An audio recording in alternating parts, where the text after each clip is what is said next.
Welcome to Serenity is Addictive, where we explore the benefits of 12-step spirituality in depth. Let's get ready to dive in deep into this next episode. Catalina, great to see you. Hi. I'm excited for step 6. Yeah. You ready to do this thing? Let's do it. Let's do it. Step 6, we're entirely ready to have God remove all these defects of character. So, Catalina, there's a rumor that you are a step 6 Jedi Master. It's true. I'm here to say it's all true. Well, this is good that we booked you today. Because it's hard to get Jedi Masters to join this group of ours, you know? I'm this Jedi Masters. La Costa Nostra, this in thing of many ours. Things. Anyways, yeah, I know you've done your research, and I figure you want to get us rolling, or do you want me to get us rolling, or what do you want to do? Sure, we can jump in. Let's do it. So I think the most important thing to point out about this step is that it's really about willingness. It's about action, but not what people would normally think of action. It's not about you doing any of the removing. It's about you doing the willingness to allow God to remove those defects. And so a lot of steps have slogans that go along with them, or like I don't know if nicknames is the right word, but like shorter titles. Mm-hmm. And this one is let go and let God. Mm-hmm. That's what step 6 is. It's really about letting go of trying to control your own life and trying to be the master of your own world, which I know is really countercultural. And it's really about letting go and letting God. And that should be motivated by step 5 and 6, where you went through your life and saw all the pain and frustration that your defects have caused you. And so, yeah, it's about really being motivated by that to let go and bring God into, your higher power as you understand him into your life, and give him permission, because that's the really big part, is that God or a higher power is a gentle person and isn't going to do things against your will. So if you want to hold on to those defects, like they're the last Oreo cookie in the house, he's not going to take them from you. I love it. And it's interesting, and we'll talk about different perspectives. Like all of this stuff, there's a lot of different perspectives on step 6, step 7, how they go together, how they don't go together. But I love what Catalina says, and, emphasizing willingness.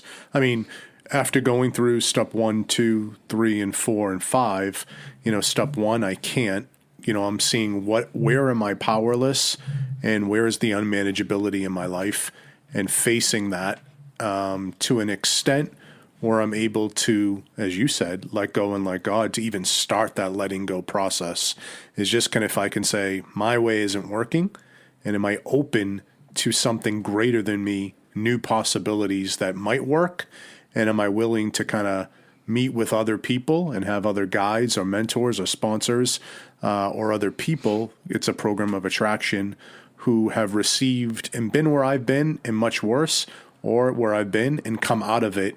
Am I willing to be open to a new way? And am I willing to be open to a higher power to restore my life to sanity? I don't have the power. Am I open to God having that power? And am I willing to make the decision to turn my life and will over to him? Doesn't mean I'm going to do it all. Just make the decision to start that process. And by doing step 4 and step 5, I'm starting that process. By doing step 6 and 7 and all the remaining steps, I'm showing that I'm taking actions on that decision. We usually close with a prayer from the step, but I'm going to open with it on this one. Here's a common 6-step prayer, Catalina, and it goes a little something like this. Higher power or God, please help me become willing to let go of all the things to which I still cling. Help me to be ready to let you remove all these defects, that your will and purpose may take their place. Amen.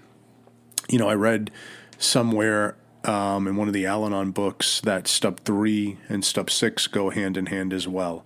Because once again, going on that decision here's where we start taking action to put that more into place. We did that with step 4. We did that with step 5. And as you mentioned, Catalina, we're looking at all the areas in step 4 where are our strengths, that are really good. Maybe we're not utilizing our strengths enough, right? And why? What's the shortcoming there? Why aren't we using that? Is it a fear? And then maybe there's things we're getting in our own way. So we have some liabilities. Why do we have these liabilities? And what's the opposite we can do? But we got to become willing. And some people, write prayers or goodbye letters, like almost like breakup letters with their defects. So they kind of say, what was I getting from this defect? And what do I gain if I practice the opposite? And kind of say goodbye, a breakup with that defect. And I think that's something that's kind of interesting. But why don't we go to the big book? It says on page 76, we have emphasized willingness as being indispensable for step 6. Are we now ready to let God remove from us all the things which we have admitted are objectionable? Can he now take them all, every one? If we still cling to something we will not let go of, we ask God to help us become willing. And that's a beautiful thing too, that not just for step 6, but through this whole process and having it become a way of life, that I'm asking my higher power for the willingness, the guidance and the knowledge. When we get to step 11, we say, sought through prayer and meditation, the knowledge of his will for us, to improve our conscious contact with God through prayer and meditation, seeking only knowledge of his will for us and the power to carry that out. Can we ask for willingness to do whatever it takes to grow in happiness, peace, and joy? Can we ask for willingness to do whatever it takes in action to receive more of the promises? If I have a bad habit of touching the stove with my hand and my hand burns, I have to learn to stop touching that stove. And maybe instead of that, I put my hand in moisturizer because it's really dry. But I got to stop the old habit to start the new habit. And so we're trying to figure out what needs to be stopped, what needs to be encouraged, and, what are the things that need to be changed. And it's a tricky thing, right, Catalina? Because we are giving this over to God. We're saying we're willing. In step 7, we're humbly asking him to take those away. But we have a role to do too, right? Like we have to practice a new action. Without God, I can't. Without me, God won't. As you said, he won't force it on the one hand. On the other hand, we can't control it because that's what we used to do, right? When I'm giving the middle finger to step 1, I'm trying to run the show. And I remember a sponsor saying to me, you got to let go of the results. You got to let go of the outcomes. You got to let go of the results. You got to let go of the timing of when you're going to get the promises, when the blessings are going to come true. Stay in the simple action business. Focus on the new actions. Do your best. Enjoy the process and let go of the results. But I feel like I am speaking too much in the presence of a Jedi Master on step 6. So yeah, Catalina, clearly you're very excited about step 6 because you just talked about like 15 different topics that I had on my thing to talk about. So I don't know, maybe you're the Jedi Master. No, clearly you are super excited to talk about this I'm step. the Jedi Master of making all these mistakes and doing it all. I need a lot of help, but go ahead. Yeah, I mean, there were a lot of topics that you covered that I think it would be nice to focus on a little bit more. Sure, and, let's do it. One of them you talked about was character defects and finding the opposite. And I think that, something you and I had looked at before that we thought was really neat that we can maybe put up on our website for our listeners is that list of extremes where it's like either side is an extreme and can be a character defect. And then there's the virtue, which is in the middle of each of them. Mm-hmm. And there's actually a really cool quote by a book called Serenity, a companion for 12-step recovery that talks about this. And it says, as a rule, most defects of character involve some imbalance in the expression of and the experience of our most basic human needs. As we know, as we hold known defects of character up to God, we must avoid self-shaming and self-condemnation. The goal here is spiritual release, not spiritual self-punishment. For most of us, this process is ongoing. We will not be healed and sent forward immediately. Rather, Recovery will be a daily effort to evaluate, balance, and adjust the healthy expression of all of our God-given needs. And so it really goes back to the fact that, nobody's out there trying to be like an asshole. Nobody's Right. out there trying to be a mean person and have these defects. These are expressions that we've come up with over the time that most are some sort of survival technique, but they just don't work anymore. And so it's okay to admit that they don't work anymore. But this quote, I'm not going to read the whole thing because it's kind of long, but it even goes into the example of like, if you're like somebody who struggles with anger, maybe your actions to get away from that character defect or to try to practice not being set off by anger. But if you're somebody who is anger averse, like you have aversion to anger, you don't ever want to express anger, maybe part of your work is to learn how to express healthy anger. Actually, it's funny because both sides, it's about expressing healthy anger. It's not that anger is this evil thing. It's about it being out of whack, whether it's too much or too little. And so I think that's really important because sometimes, especially those of us who are in this program, tend to gravitate towards extremes. And a good extreme, quote unquote, versus a bad extreme, quote unquote. I'm saying quotes because there is no such thing in typically with a good extreme or a bad extreme. They're all not healthy. Is, we go from one to the other. And it's not about going from one extreme to the other. I'm never, ever, ever going to do this again. It's about trying to find the balance in it. And so one of the suggestions that I actually saw as well is to make a list of your defects and try to figure out what the balanced approach of that would be. And, that list that we're talking about of the two extremes and the virtue in the middle, which is kind of a balance between those two, is really helpful for something like that. Yeah, I love that. And back to the Jedi Master. I think I am the Jedi Master of extremes. Left to myself, I hit every extreme there is. There was a Billy Joel song, Dal and I go to extremes, and that's kind of my story. No, I love that, Catalina. Finding the balance. And you reminded me, and I think I probably mentioned it on previous podcasts, but there was a guy when I first got involved in the steps, and he said, look, when you go through step 4, 5, 6, and 7, he's like, you're going to see your defects and you're going to see your shortcomings. He's like, just know that every single one of them is a strength that you're either overusing or underusing. And this process, all it's doing, you will learn how to make it more balanced so you can actually apply and target them to pay you more dividends. And that's this process. So it's great. It's none of this is shaming, right? We've talked about that before. We're not evil people trying to become good and holy.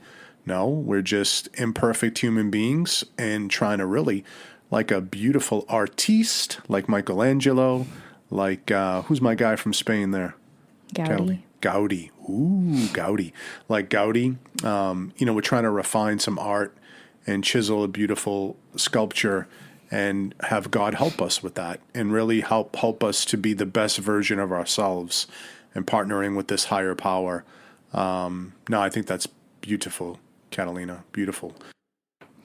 There's a couple more lines from a book called A Hunger for Healing that I really like that talks about the importance of willingness and really bringing your higher power into this process and really, being willing to invite your higher power in and let him remove your character defects his way, his timing, the way he wants to, and not trying to fight him on it or trying to surrender your desire to fight him on it.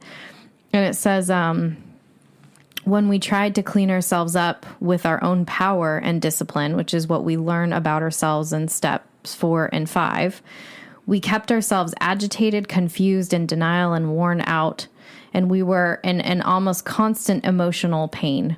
We were like a man who tore the scab off of his arm every morning to see if his wound had healed.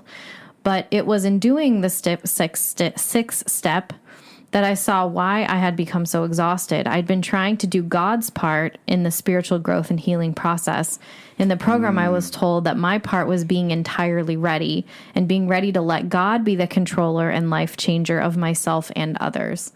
And I think that says it really perfectly because it's almost, I think there's like a cartoon or something that makes me think of where like somebody's trying to bake bread or like let bread rise, but bread needs to be left alone to rise. Like if you keep fussing with it, it's going to keep falling and it's never actually going to rise.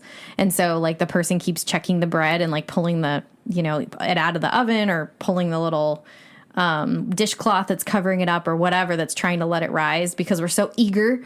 But like, it's actually impeding the process. And so it's really cool because, you know, it could seem like this is a passive step, but it's really important to have that willingness because you can't go forward without it. You can't, unless you've made that decision that you're going to allow God into it, into this process and into your life in an extremely profound way where you're literally giving him, you know, it's like that Carrie Underwood song, Jesus Take the Wheel. Like you're giving God the wheel to your life and saying, you know, here you go. And that doesn't guarantee that when you give it, like you're never going to try to take it back like a crazy person, you know, trying to take the steering wheel on the passenger side. But that's okay because it's not about that perfection. It's about making that decision, and it's about making that decision over and over again as you get tempted to try to take, you know, control of your life back. Yep. No, I love it.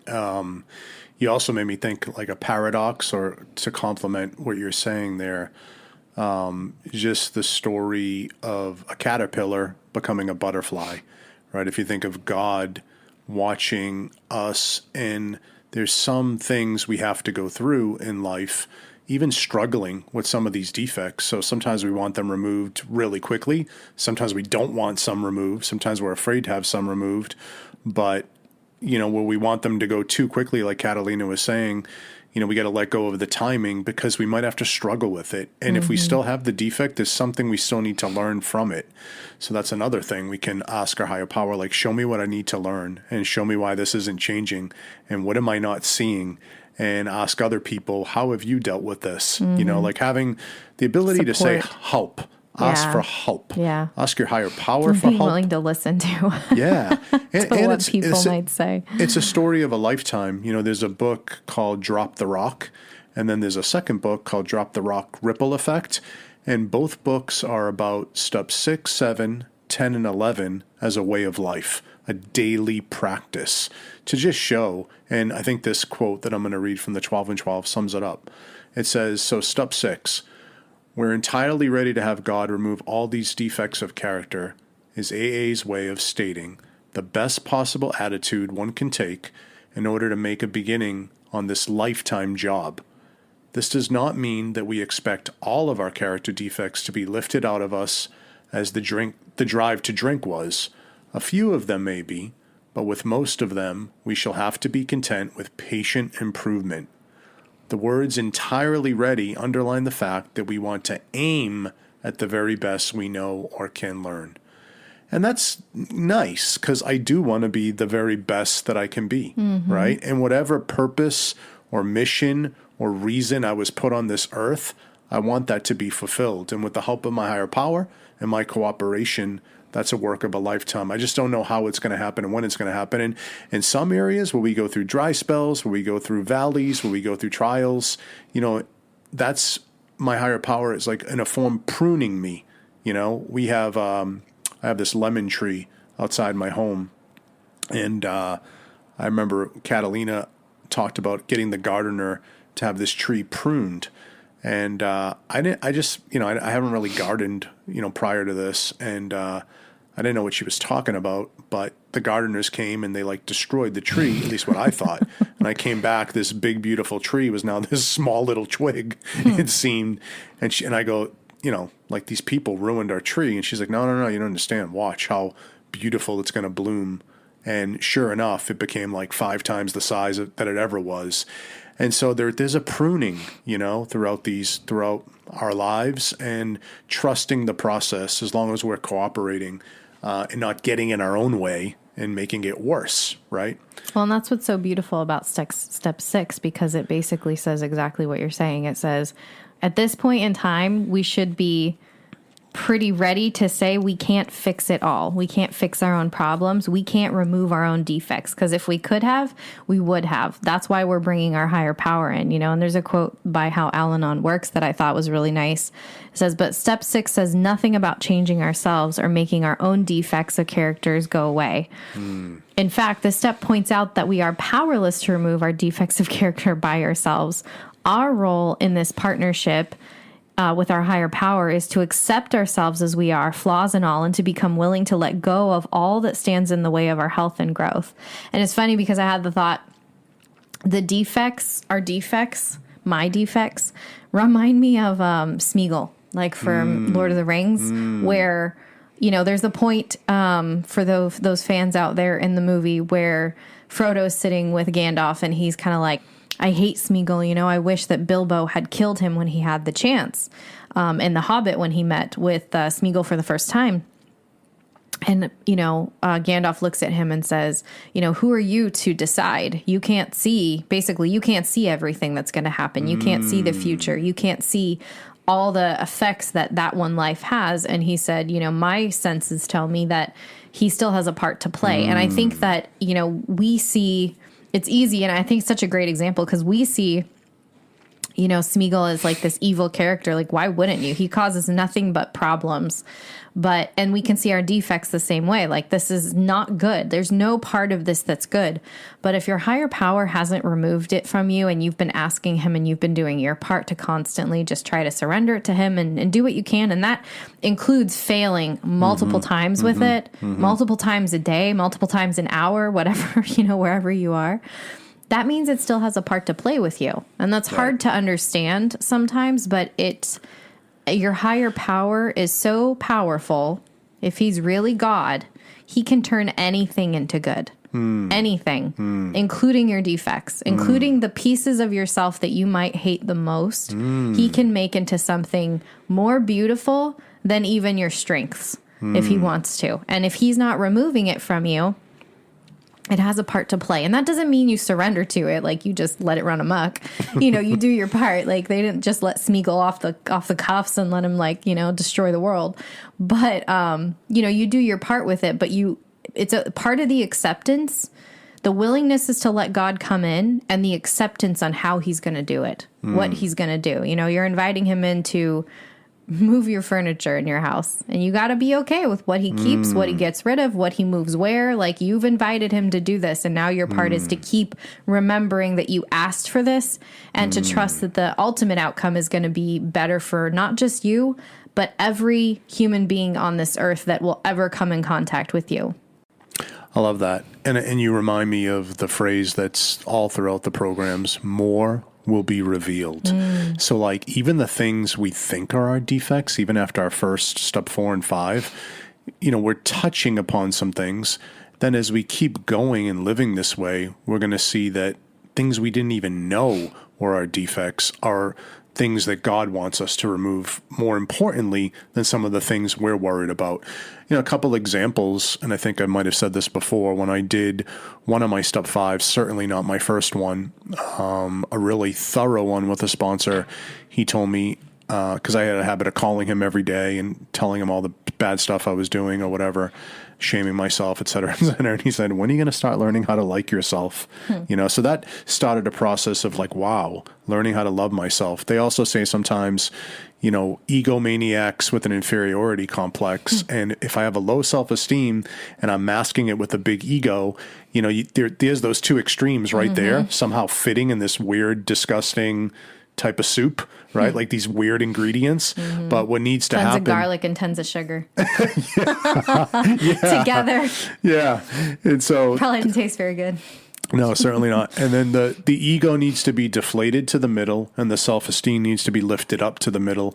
And so an example of that I can give in my life is I felt like I would boast all the time because I felt I had a low self-esteem. I wanted you to know my accomplishments. But when I got into the program, I started going the other way, and I would just talk lowly about myself. And I remember one time Catalina said, like, why do you not share what you do? And, it's really impressive. And so it's, once again, it's like a healthy self-esteem, so all these things more will be revealed and we'll get to learn and you know, and we're going to make mistakes. We're going to make mistakes. There's no perfect way to do any of these steps, but willingness is necessary. The perfect way is how you're doing them. Right.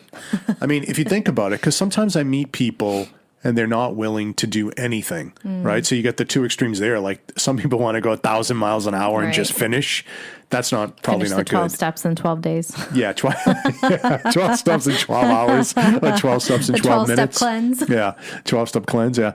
And then some people want to go, 90 and 90. So they say like 90 meetings, 90 days. Like they'll do the 90 meetings in 90 years, where they don't want to change at all. And they just kind of get into this self-pity thing, like, I'm no good, and I'm no, wow, man, it can never happen for me, but never really wanting to take a step. And usually if I sponsor people like that, I'll say, like, what's the small little step change you can make? What's one little change you can make? Sometimes they're not even willing to do the one change. And so I think they need to stay in that pain, because until that pain gets worse, They have more to learn from it. they got more to learn from it. Yeah. And, I've done that and I still do that to this day. It's human condition. Yeah. There's a quote by Winston Churchill that's one of my all-time favorite quotes, and I don't have it memorized. You would think I would, because it's one of my all-time favorite quotes. But anyways, it says something to the effect of, like, you're not going to change until the pain of staying the way you are exceeds the pain of change, because change is painful. It's not easy. Yeah. And so there has to be a motivator. And often one of the most effective motivators is pain. And so, when it feels it's more uncomfortable to stay put than to move, you're going to move. If it's more comfortable to stay put, most of us, probably 99.9 of us on this planet, will stay. So I have a large quote, Catalina, from a book, Narcotics Anonymous Stop Working Guide, page 57 to 58. But I'd like to break it down a little bit piece by piece. It says, our character defects are indicators of our basic nature.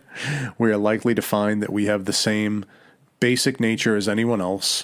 We have needs, and we try to get them met. For instance, we need love.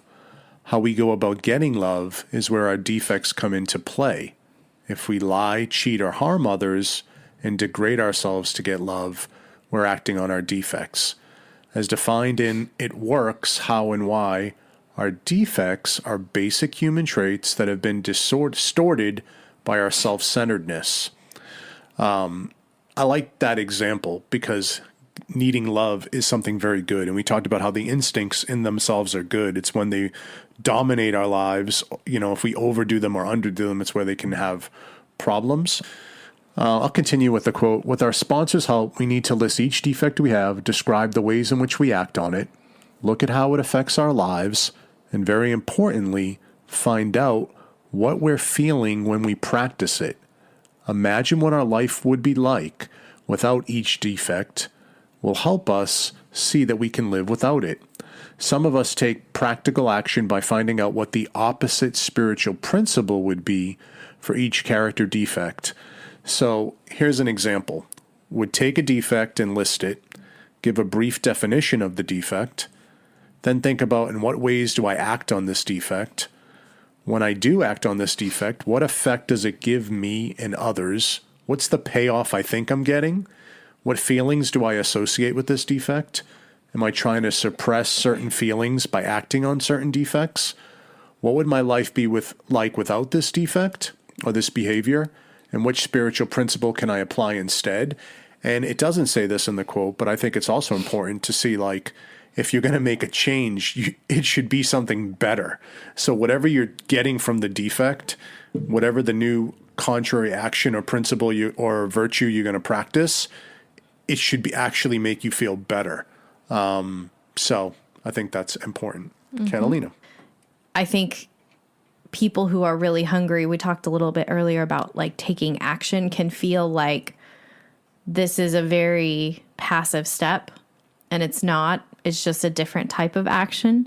And so it also talks about, I think there are a lot of people that, especially if you're a control freak like me, letting someone else into your inner workings and giving them permission to rearrange as they please can feel really passive and stressful too. But so this quote says it's by how Al-Anon works. And it says, paradoxically, by accepting our limitations, we can avail ourselves of unlimited possibilities. With God's help, we can overcome seemingly impossible obstacles. And so by bringing your higher power in and giving him full reign, you become stronger, you become more capable, you actually become, you can achieve more versus living in, your defects and trying to grapple with those yourself. You're never even going to get past those, let alone to other things. And so I just love that because I think that it's true. This step is about taking your power back, but it's not about being in control of everything. I love it. Well said. I don't have anything else to add to that, especially in the presence of a Jedi Master for step 6, Catalina. Looks good. Good I'm trying to catch a fly that's with my Jedi powers. I keep if flying only around her my head. skills at catching flies were as good as step 6, there would not be a fly on the face of this earth. Luckily for the flies, that's not the same. That's not the case here. Anyways, thanks for listening, everybody. And I'll just close with a prayer and just say, dear higher power God, help us to become entirely ready, step by step, to have you remove all of our defects of character. Help us let go of all the things we still cling to that are harming us or not benefiting us, so we can be better versions of ourselves and experience more progressive peace, happiness, and joy. Help us do whatever it takes and let go of whatever it takes to receive more of the promises. Amen. Thanks so much. Have a good one. Bye. Thank you for listening to Serenity is Addictive. Until the next time we meet, keep trudging your road to happy destiny. Peace.